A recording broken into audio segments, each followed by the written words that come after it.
인도하심으로 인하여 아버지 모든 예배자들이 또 이 땅에 있는 모든 자들이 하나님 앞에 나오게 하시니 감사합니다. 아버지 하나님, 뜨거운 열기가 이 땅을 휘어감고 있습니다. 이 일로 인하여 혹 어려움 당하지 않도록, 혹 우리들의 건강이 상하지 않도록 주님 살펴주시옵소서.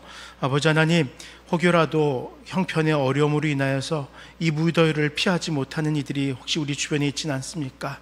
아버지 하나님, 그들에게 지혜를 주셔서 교회를 찾아가게 하시고 교회 안에서 참 평안을 누릴 수 있도록 또한 함께하여 주시옵소서. 주님 전에 나오면서 빈손으로 나오지 않고 귀한 물질로 봉헌하는 성도님들이 있습니다. 구제헌금으로, 감사헌금으로 주님 앞에 영광 올려드릴 때에 아버지, 그들이 간절히 소망하였던 감사의 제목들이 찬양되게 하시고 긍휼의 마음이 아버지 주님의 마음을 감동시키는 역사가 되게 하여 주시옵소서.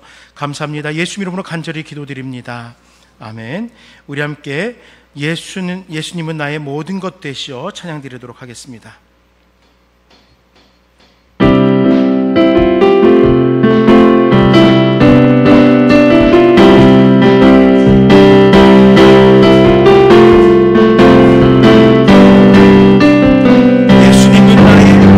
예수님은 나의 모든 것 되시어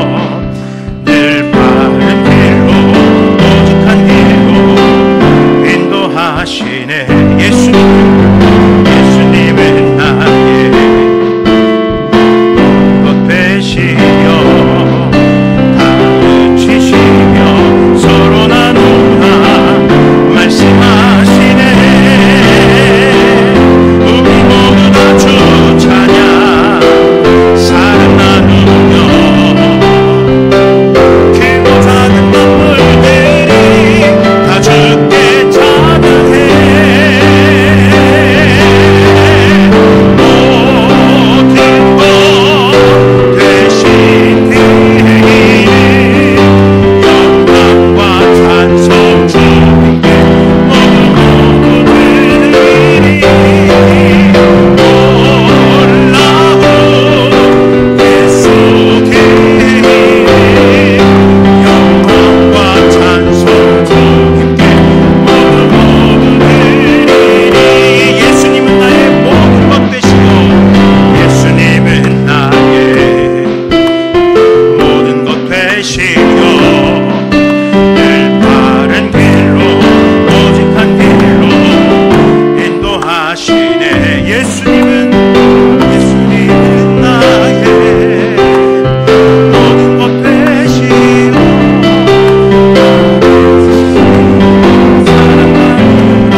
주옵소서.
하늘의 주의 능력 지금 이 시간 임하셔서 악한 권세 깨뜨리고 주님 나라 임하소서. 영광 할렐루야 예수의 인기가 내게 승리 주네 구원이 되시네. 영광 할렐루야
최정은 집사님께서 기도하시겠습니다.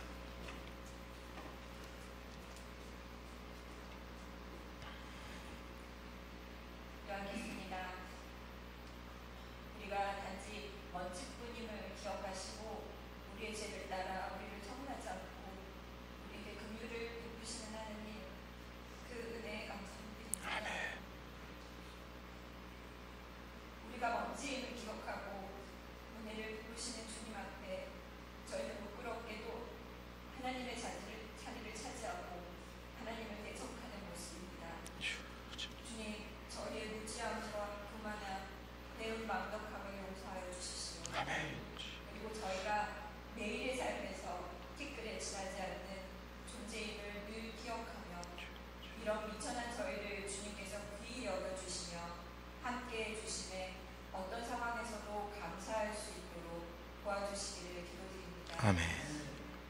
주님 또한 우리 나눔교회 성도들이 주님께 감사하는 삶에 멈추지 않고 주님을 본받아 섬김의 삶을 실천할 수 있기를 소망합니다. 아멘.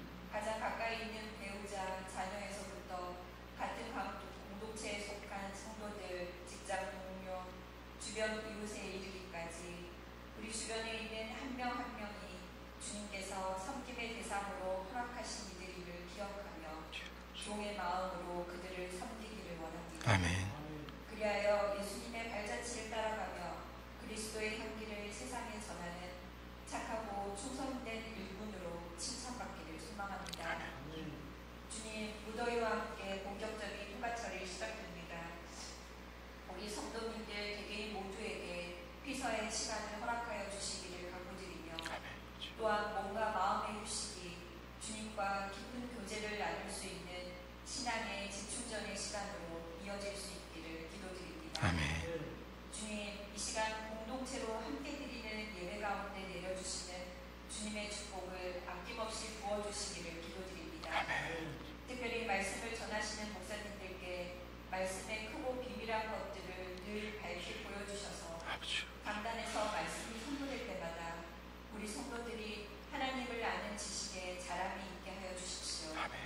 이 시간 이 자리에 모인 저희 중 어느 한 명도 주님 성전에 마당만 밟고 돌아가지 않도록 여기에 모인 우리 모두가 주님을 뵙게 되는 시간 되도록 성령 하나님께서 우리 가운데 함께 해주시기를 간구드리며 이 모든 것 예수님 이름으로 기도드렸습니다. 아멘.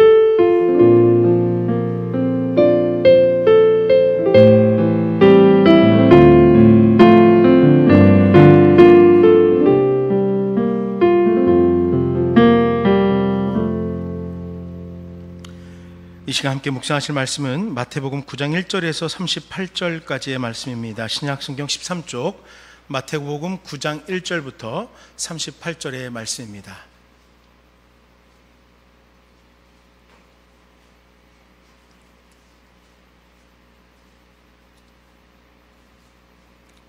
(1절부터) 38절까지 우리 한 절씩 교독하도록 하겠습니다. 제가 먼저 읽겠습니다.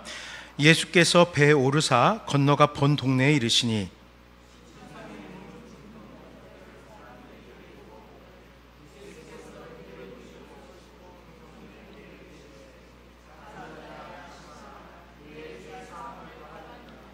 어느 서기관들이 속으로 이르되 이 사람이 신성을 모독하도다.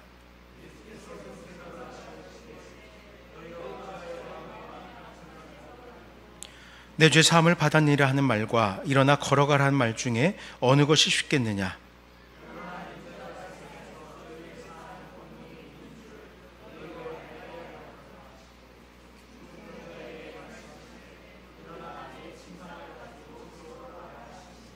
그가 일어나 집으로 돌아가거늘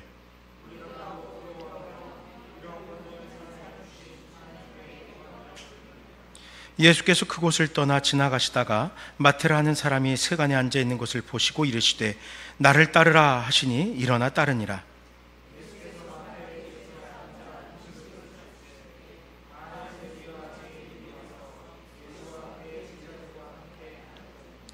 바리새인들이 보고 그의 제자들에게 이르되 어찌하여 너희 선생은 세리와 죄인들과 함께 잡수시느냐?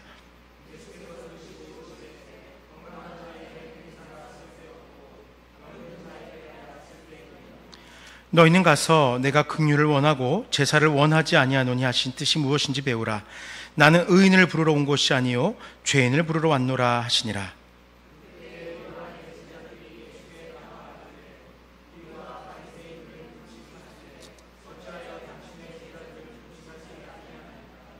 예수께서 그들에게 이르시되 혼인집 손님들이 신랑과 함께 있을 동안에 슬퍼할 수 있느냐?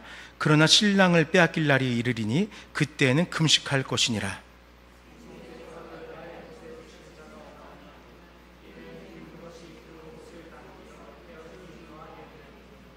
새 포도주를 낡은 가죽 부대에 넣지 아니하나니 그렇게 하면 부대가 터져 포도주도 쏟아지고 부대도 버리게 됨이라. 새 포도주는 새 부대에 넣어야 둘이 다 보전되느니라.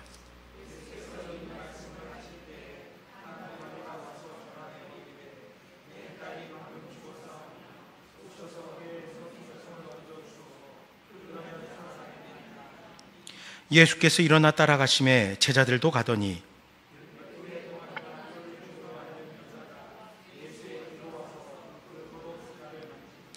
이는 제 마음에 그 겉옷만 만져도 구원을 받겠다 함이라.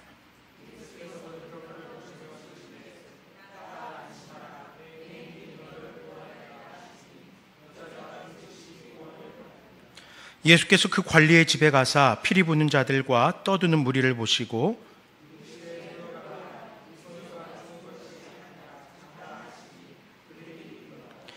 무리를 내보낸 후에 예수께서 들어가사 소녀의 손을 잡으심에 일어나는지라. 예수께서 거기에서 떠나가실새 두 맹인이 따라오며 소리질러 이르되 다윗의 자손이여 우리를 불쌍히 여기소서 하더니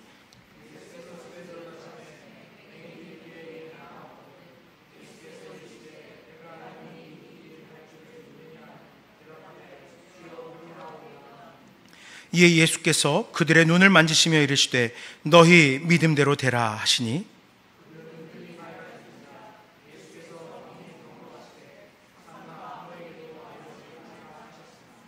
그들이 나가서 예수의 소문을 그 온 땅에 퍼뜨리니라.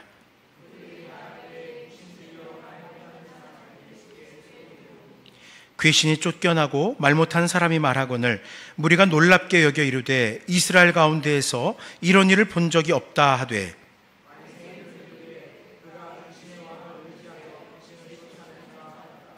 예수께서 모든 도시와 마을에 두루 다니사 그들의 회당에서 가르치시며 천국 복음을 전파하시며 모든 병과 모든 약한 것을 고치시니라.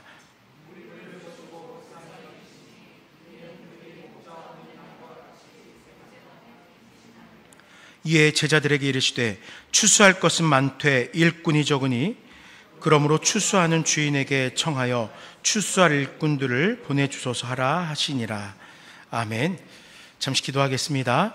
아버지 하나님, 이 시간 주께서 허락하신 마태복음 9장의 말씀을 가지고 함께 말씀을 상고합니다. 아버지 하나님, 지혜를 허락하여 주셔서 성령께서 우리에게 깨우치시는 그 의미가 무엇인지를 알게 하시고 또 우리에게 허락되어진 그 지혜로 인하여 어떻게 이 말씀을 이 땅 가운데 행하며 살아갈 것인가 고민하고 결단하는 시간 되게 하여 주시옵소서. 모든 것을 주님께 맡겨드리오며 예수 이름으로 기도드립니다. 아멘. 우리 이 시간에는 마태복음 9장 1절에 38절의 말씀 가운데에서 13절까지의 말씀을 조금 더 중점적으로 살펴보려고 합니다. 우리는 성경 속의 수많은 기적들을 바라보면서 예수님이 하나님의 아들이시다, 예수님은 하나님이시기에 신적 능력을 가지고 계시다라는 것을 바라보게 됩니다. 때문에 역시 예수님은 하나님의 아들이야 라는 결론에 도달하게 됩니다.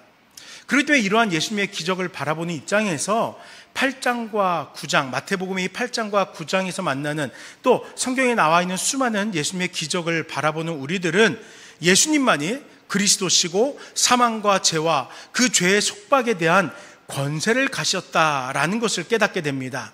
그리고 나서 우리는 또 고백하겠지요. 역시 예수님은 하나님의 아들이야 라고 고백하는 것입니다.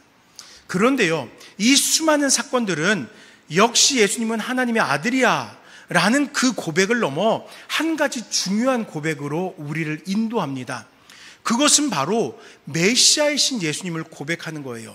단순히 성자로서의 예수님뿐만 아니라 그 구속의 완성을 위하여 이 땅 가운데 성육신하시고 그 구원을 위하여 이 땅 가운데 고난을 당하시고 피를 흘리시고 또한 3일 만에 부활하심으로 그 구원이 진정으로 하나님께서 예수 그리스도를 통하여 이 땅에서 이루신 메시아의 그 사건이라는 사실을 고백하게 하는 것입니다.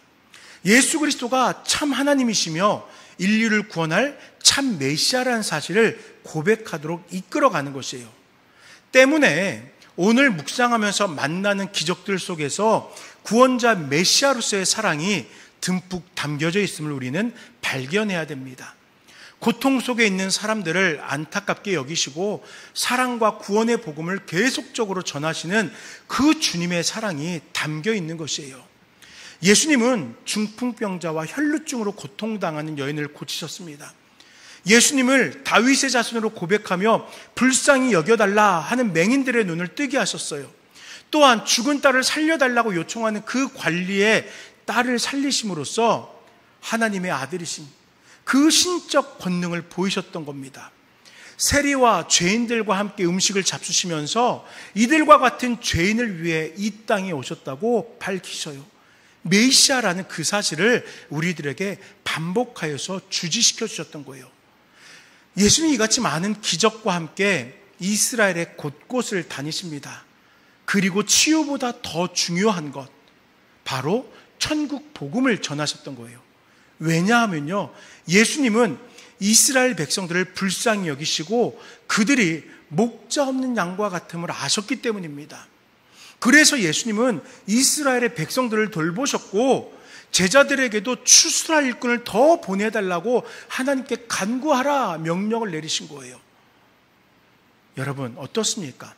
오늘 함께 읽었던 이 9장의 말씀 속에 가득 담겨있는 예수님의 사랑이 보여지십니까?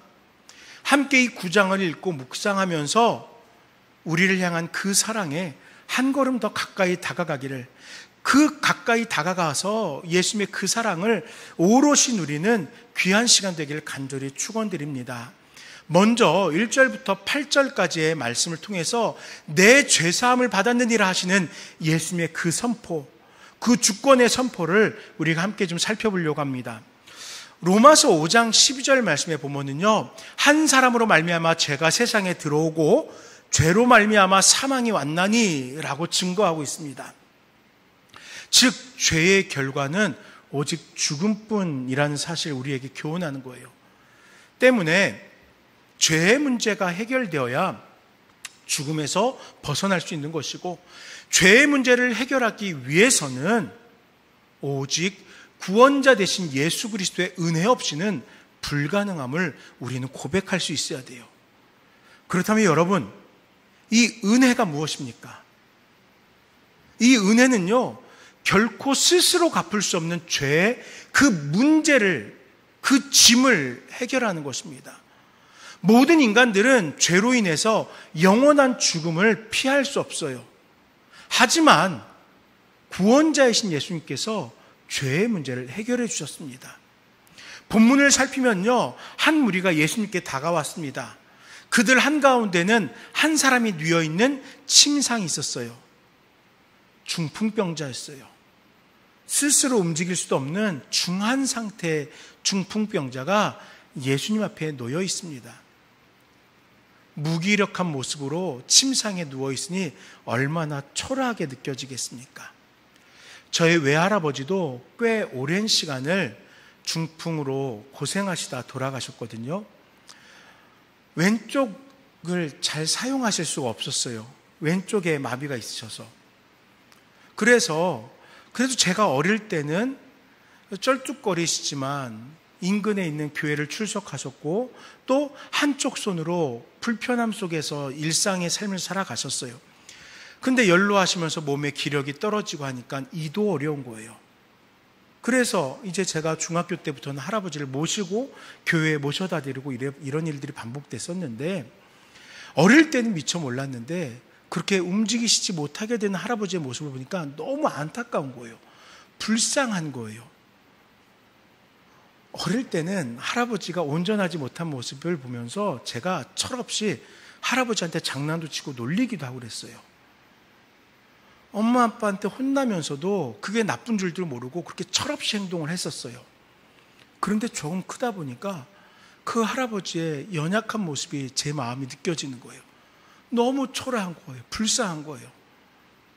그런데 온몸을 움직일 수 없는 환자, 그 침상에 누워있을 수밖에 없는 정도의 그런 마비가 온 환자라면은 얼마나 초라하겠습니까? 주변 사람들이 보기에도 또 본인 마음에도 얼마나 괴롭겠어요. 제가 말씀드렸잖아요. 저희 어머니가 똑같은 상황이었어요. 손가락 하나 까딱할 수 없는 전신마비였어요. 그렇게 침상에 누워 15년을 사셨어요. 어머니에게 마음의 병이 생기시더라고요. 건강했던 몸이, 내 뜻대로 모든 것을 할 수 있었던 몸이 그것 하나, 작은 것 하나를 할 수 없는 상황이 되니까 마음의 병이 생기셨어요. 자신의 의사를 표현할 수 없으니까 눈물이 끊임없이 흘러나게 됩니다.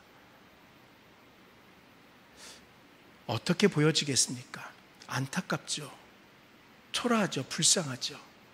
환자 본인이나 그 주변 모든 사람들에게 이 성경에서 기록하고 있는 그 중풍병자나 또한 그렇게 온몸을 움직일 수 없는 상황에 있는 환자들은 너무나 작고 연약한 자입니다. 그런데 이때요, 예수님께서 바로 그를 부르십니다. 그에게 위로를 전하십니다. 그를 격려하십니다. 작은 자야, 안심하라. 내 죄가 사함을 받았느니라. 여러분, 중풍병자가 뭐 했습니까? 아무것도 한 거 없잖아요. 자기가 걸어왔어요? 아니에요. 그는 지금 침상에 누워있고 아무것도 한 것 없어요. 그럼 그 무리는 뭐 특별한 것 했습니까? 그 무리도 사실 특별한 것 당한 게 없어요. 소문이 들리니까 예수님 앞에 데려가면은 혹시 낫지 않을까? 라는 그 기대감을 가지고 데려온 것이 전부예요. 예수님, 이 사람을 좀 낫게 해주세요. 예수님 옷자락을 붙잡았습니까? 아니면 엄청 귀한 물건을 가지고 와서 그 물건을 선물하면서 고쳐주세요 했습니까? 아니에요. 별거 한 거 없어요.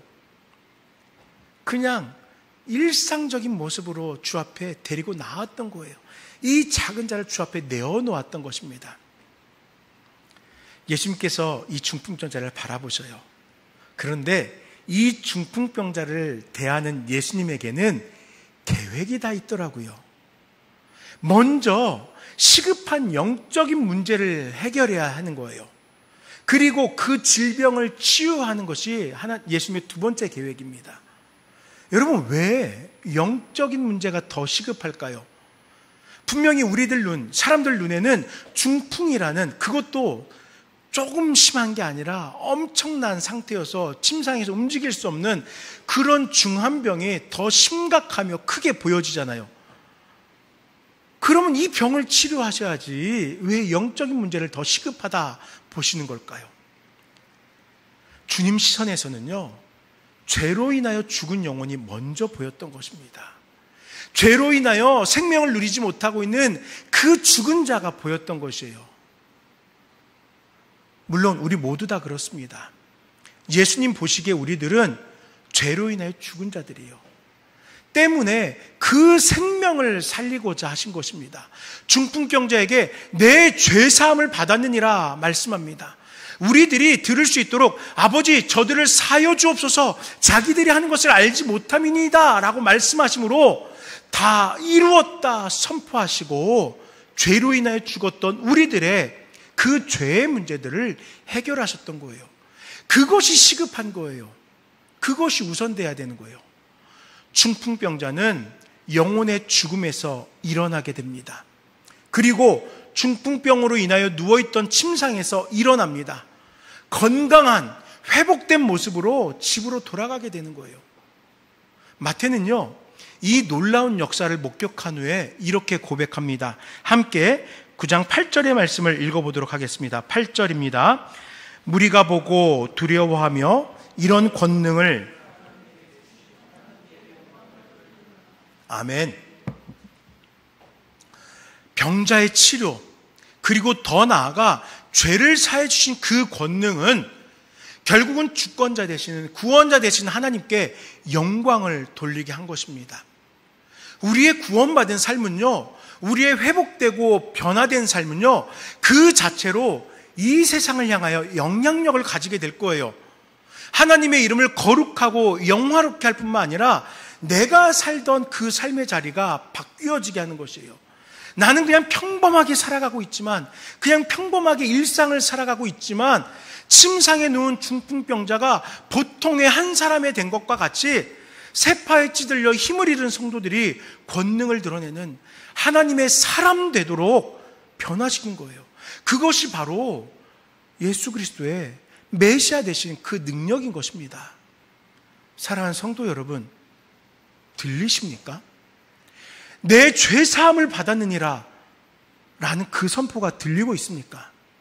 죄를 사하는 권능이 나에게 있다는 주님의 인자가 여러분 들리고 있습니까?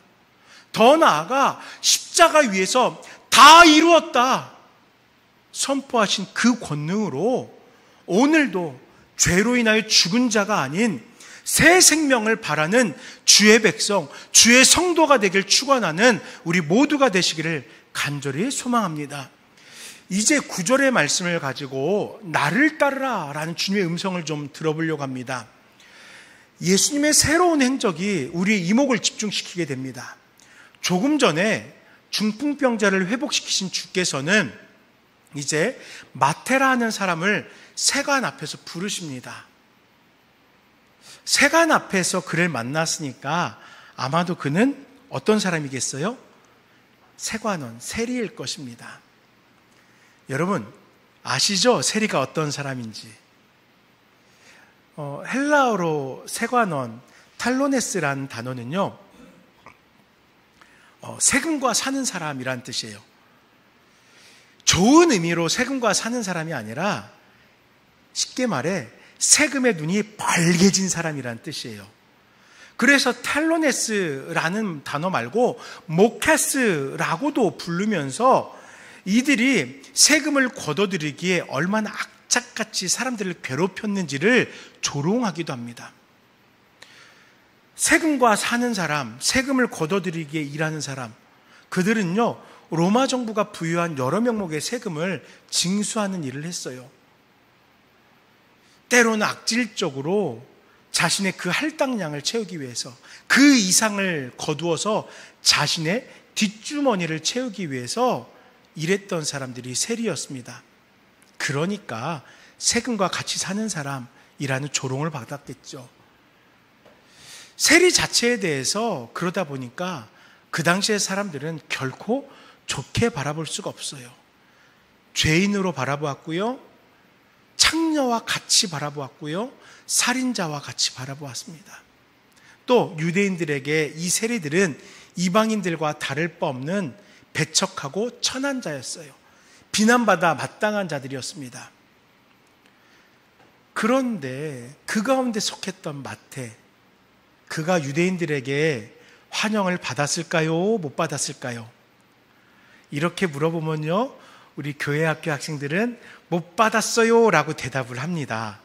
이제 2주 후에 제가 교회 학교 애들한테 또 성경학교 설교를 해야 되기 때문에 제 어투를 거기에 또 맞춰 준비를 좀 해야 돼요. 못 받았겠지요. 환영을 못 받았을 거예요. 예. 돌로 던짐을 받지 않으면 다행이겠죠. 모든 사람들이 그 세리를 비웃고 조롱하고 피했을 거예요. 그런데요, 그런 마태에게 예수님이 다가섭니다. 그가 세간에 앉아 있어요. 마태 역시도 그냥 일상 속에 살아가던 사람입니다. 내가 해야 될 그 일들을 하고 있던 사람입니다. 그런데 마태에게 예수님께서 그러시네요. 나를 따르라. 이 세리로서 살아가는 삶 바쁘겠는데 문득 그에게 다가와서 나를 따르라 명하십니다. 왜 예수님은 마태를 부르십니까?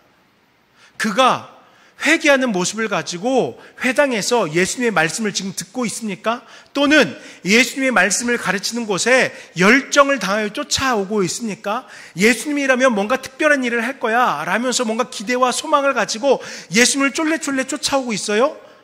자신을 주목해달라고, 나의 삶을 변화시켜달라고 간절히 붙잡고 있습니까? 아니잖아요. 이런 거 전혀 없어요. 마태는요, 세관에 앉아 있어요. 그냥 평상시의 그 모습대로 어떻게 하면 더 세금을 거두어 드릴까 생각하면서 일상 속에 살아가고 있던 것입니다. 세상에 많은 사람들에게 손가락질 당하고 욕을 먹으며 비난의 중심에 있는 그 평범한 세리의 삶을 살고 있어요. 그런데 문득 예수님이 다가오셨고 나를 따르라 라는 그 명령을 듣게 된 거예요. 근데 여러분, 이때 한 가지 세리 마태의 결단을 우리가 눈여겨보아야 됩니다. 일어나 따르니라 본문은 마태의 반응을 기록하고 있습니다. 하지만 이 본문이 지금 마태복음에 기록된 일어나 따르리라 라는 그 표현이 다 담고 있지 못한 한 가지가 더 있습니다.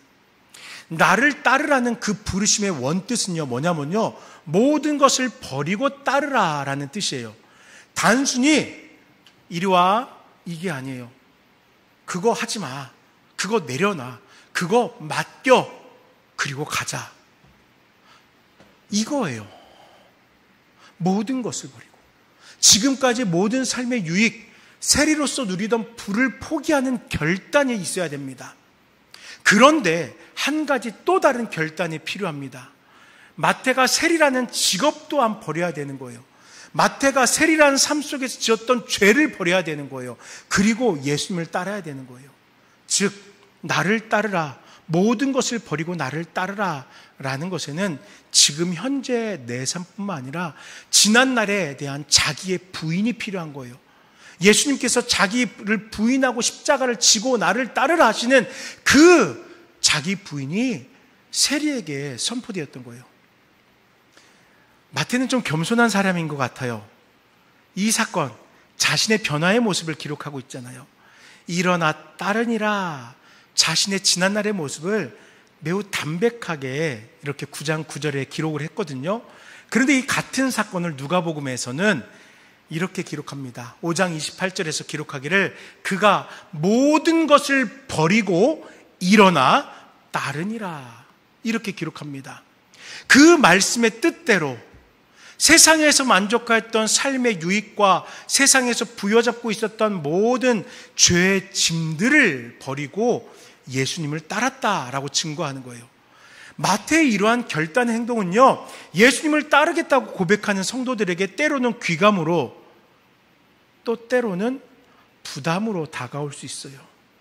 나는 이렇게 모든 것을 버리고 예수님을 따라야 되는데, 나도 이렇게 살아야지 결단을 불러일으킬 수 있고, 내가 이렇게 할 수 있을까? 내가 이런 모든 것들을 포기할 수 있을까? 나는 예수님의 제자가 될 수 있을까? 그 부담을 가질 수도 있어요. 그런데 여러분, 해보셨습니까? 이 명령, 나를 따르라는 그 말씀에 순종해 보셨습니까? 고개를 절레절레 젓는 분도 계시는데, 네, 저는요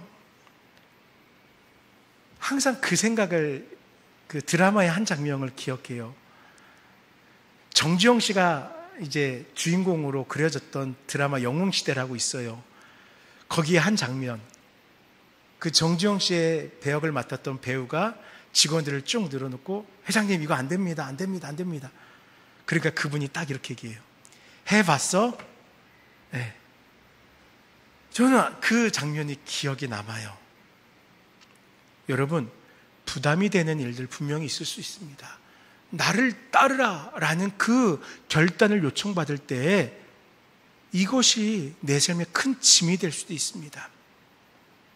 그러나 사랑하는 여러분, 결단도 부담도 결국에는 우리의 인생에서 짊어지고 살아가야 될 제자의 삶이라는 거예요. 주님과 함께 살아가면서 지고 살아야 될 짐이라는 거예요. 외면할 수 없는 거예요. 예수님은요, 이렇게 주님과 함께 짐을 지고 살아가는 자들에게 말씀하십니다. 마태복음 11장 28절, 수고하고 무거운 짐진 자들아 다 내게로 오라. 내가 너희를 쉬게 하리라.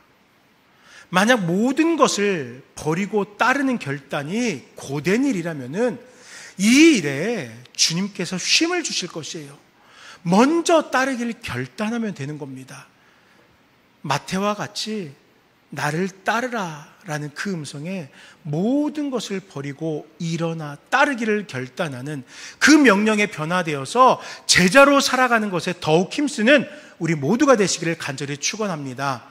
마지막으로 이제 10절에 13절의 말씀을 가지고 예수님께서 우리에게 주신 음성, 죄인을 부르러 왔노라 라는 그 음성을 또 한번 귀담아 들으려고 합니다. 이렇게 결단으로 행한 마태는 예수님의 사역의 증표가 되어 많은 세리와 죄인들을 부려하신 예수님 사역의 확실한 증거가 됩니다. 때문에 마태는 어떤 일을 하냐면요, 식탁의 교제를 준비해요. 식사의 자리를 준비하고 예수님을 만날 수 있도록 많은 사람들을 초대합니다. 이 식사의 자리에는 사실은 그 당시에 유대인들이 보통의 사람들이 어울리지 않았던 여러 부류의 천대받던 사람들이 이 자리에 나오게 돼요. 예수님과 겸상하게 된 거예요. 예수님의 가르침과 사랑을 그리고 위로를 그 식탁의 교제에서 누리게 됩니다. 그렇지만 이 식사의 자리에서 바깥에서 이 식탁의 교제를 바라보는 사람들의 시선은 좋지 못했어요. 이 식탁의 교제를 아름다운 만남으로 바라볼 수가 없는 거예요. 바리새인들은 세리와 죄인들과 함께 계신 예수님을 비난합니다. 당시 풍습에서 함께 식탁에 이 죄인들과 식탁의 교제를 나눈다는 것은 도저히 용납할 수 없어요. 왜냐하면 이 식탁의 교제는 우리가 한 식구라는 뜻이거든요. 한 공동체라는 뜻이거든요. 그러고 보면은 우리의 풍습과 이 유대인들의 풍습이 참 비슷해요. 식구가 뭐예요? 식구. 함께 먹는 사람이잖아요. 함께 먹는 이들의 무리가 식구잖아요. 마찬가지예요. 지금 함께 무리를 지어 식탁의 교제를 나눈 이들은 공동체예요. 죄인들과 공동체가 되었어. 어떻게 저 천박한 세리들과 한 공동체를 이루고 있는 거야? 당연히 비난의 대상이 될 거예요. 가까이 하기 원하지 않는 이들, 그들하고 누군가가 식사를 같이 하는 모습을 보면은 비웃죠. 조롱하죠. 그러니까 학교에서 중고등학교 애들이 이렇게 왕따 당하는 아이들이 있으면 그 아이들이랑 같이 식사 안 한대잖아요. 같이 그 무리가 되어서 따돌림을 당할까 봐 그러지 않대잖아요. 이 당시에도 그랬던 거예요. 이러한 이유 때문에 바리새인들은 예수님께서 세리와 죄인들과 더불어 식사하시는 그 아름다운 만남의 자리를 정죄했던 것입니다. 어찌하여 너의 선생은 세리와 죄인들과 함께 잡수시느냐? 질문을 빙자한 비난을 퍼붓는 것이에요. 죄인과 함께하는 예수라는 그 묵시적인 조롱을 퍼붓고 있는 거예요. 그러니까 이때 예수님은 이 땅에 오신 목적을 분명하게 선언하십니다. 우리 12절과 13절의 말씀을 한 목소리로 읽도록 하겠습니다. 12절과 13절입니다. 예수께서 들으시고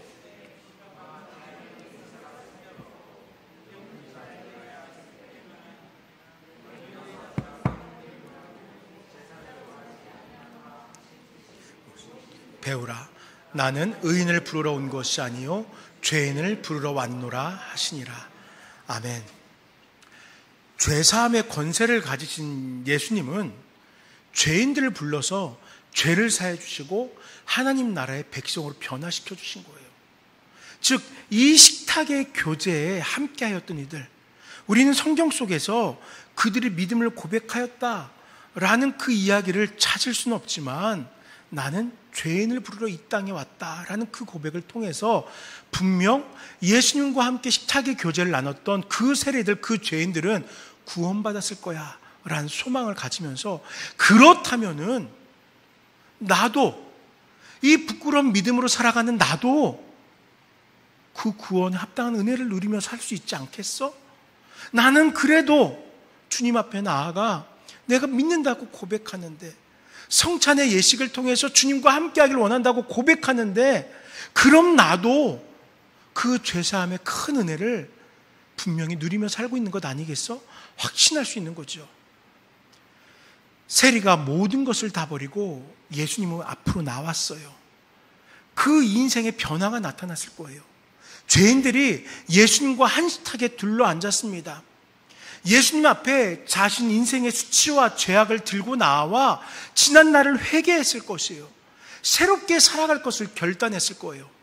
그들의 삶이 회복되고 그들의 인생이 변화된 식탁의 교제였던 것이에요. 죄가 고백되고 죄인이 변화되는 역사가 나타납니다. 이렇게 놀라운 역사, 어떻게 이런 역사가 일어날 수 있겠습니까? 그 이유는 예수님은 섬김을 받으러 오신 것이 아니라 죄인인 우리를 섬기러 이 땅에 오셨기 때문이에요.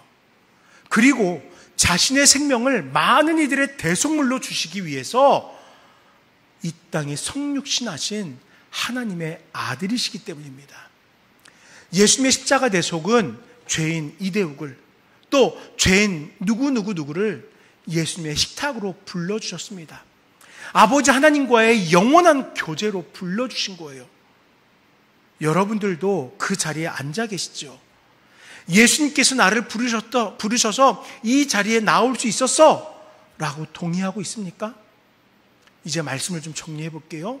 사도행전 4장 12절의 말씀에서는 다른 이로서는 구원을 받을 수 없나니 천하 사람 중에 구원을 받을 만한 다른 이름을 우리에게 주신 일이 없음이라 하셨더라. 오직 예수님밖에 없습니다. 마가의 다락방에 모인 예수님의 무리들은 성령의 임재를 경험합니다. 베드로는 그 성령님의 인도하심을 따라 복음을 증거합니다. 그리고 고백합니다. 다른 이로서는 구원을 받을 수 없나니.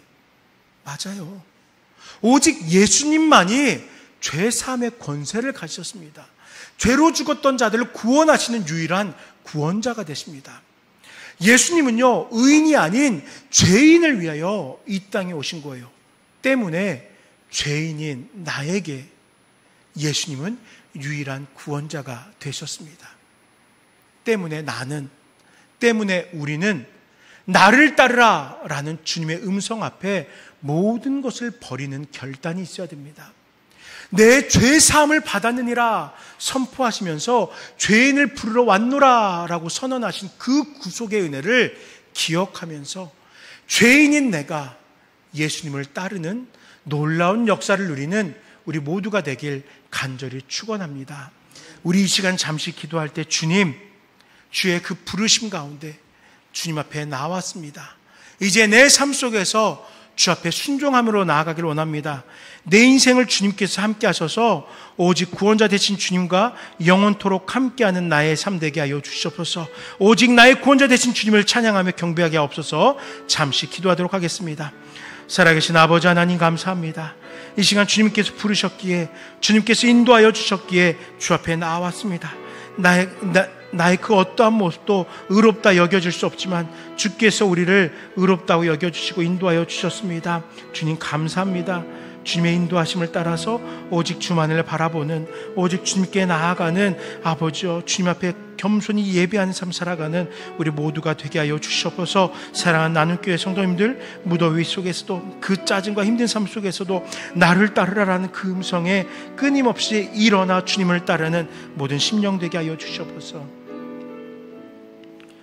자비로우신 아버지 하나님 감사합니다. 이 시간에도 나를 따르라 하신 그 주님의 음성을 기억합니다.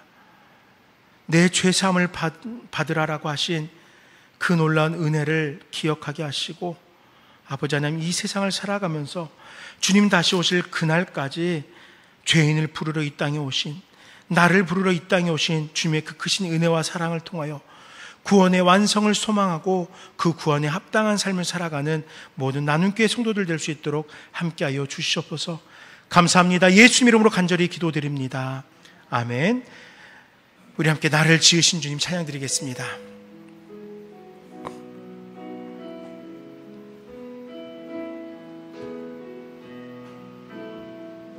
나를 지으신 주님,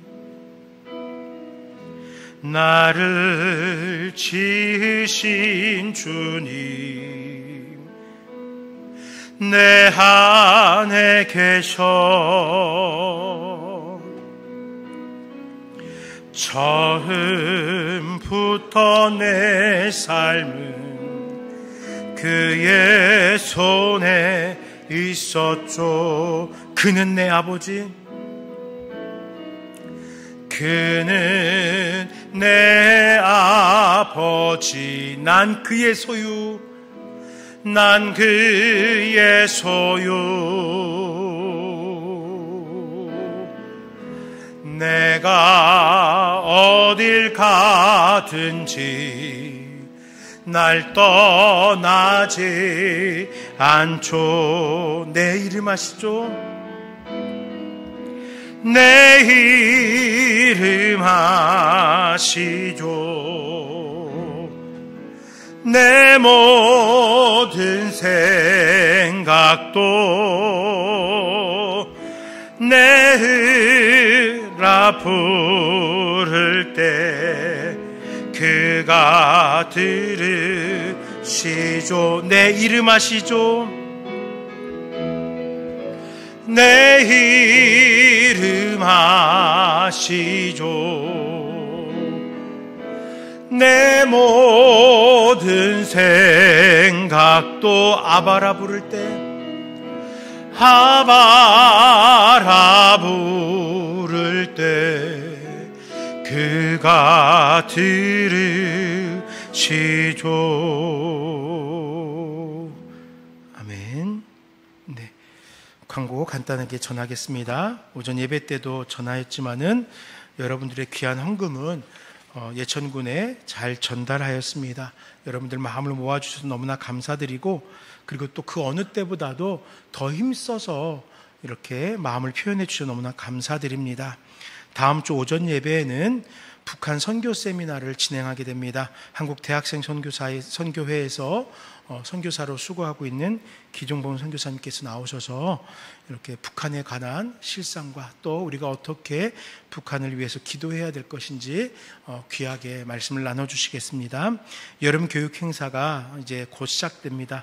여러분들 힘써서 마음으로 기도해 주시길 바랍니다. 그리고 이 일정들을 통해서 우리의 자녀들에게 작은 믿음의 씨앗이 큰 나무로 성장하는 계기가 되게 해달라고 꼭 합심해 주시길 부탁드립니다. 우리 함께 하나님이시여 찬양드리겠습니다. 하나님이시여, 하나님이시여, 하나님이시여, 주는 나의 하나님이시로다. 나의 몸과 마음 주를 갈망하며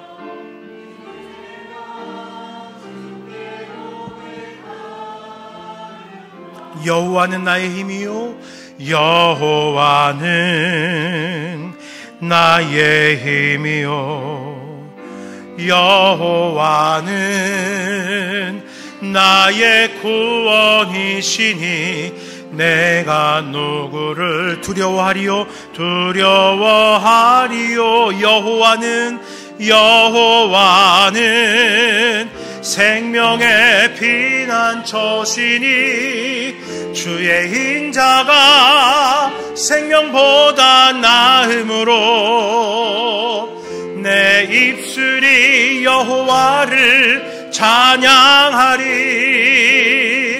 내 평생에 주를 찬양하며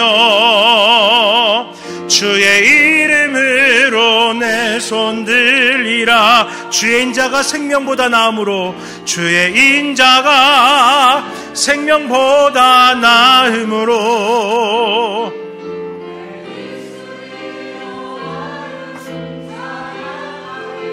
내 평생에 주를 찬양하며 주의 이름으로 내 손 들리라.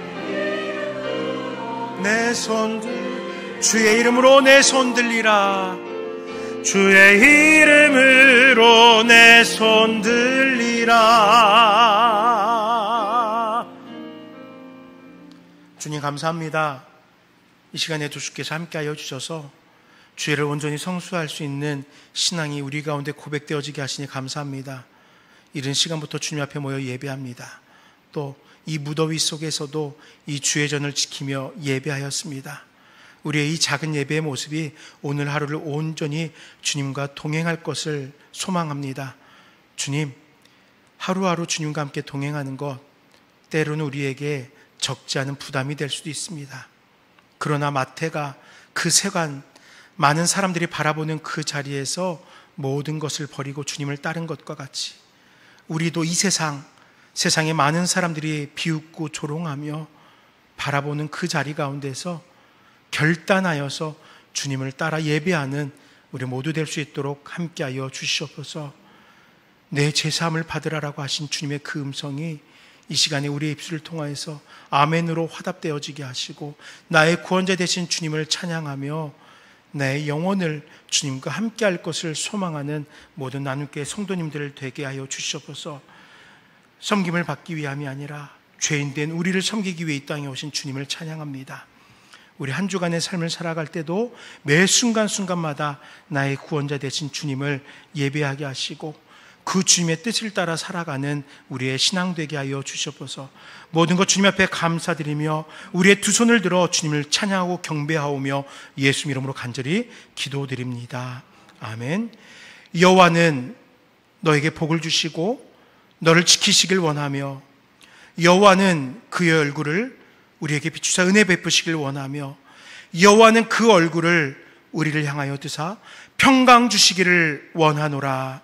아멘.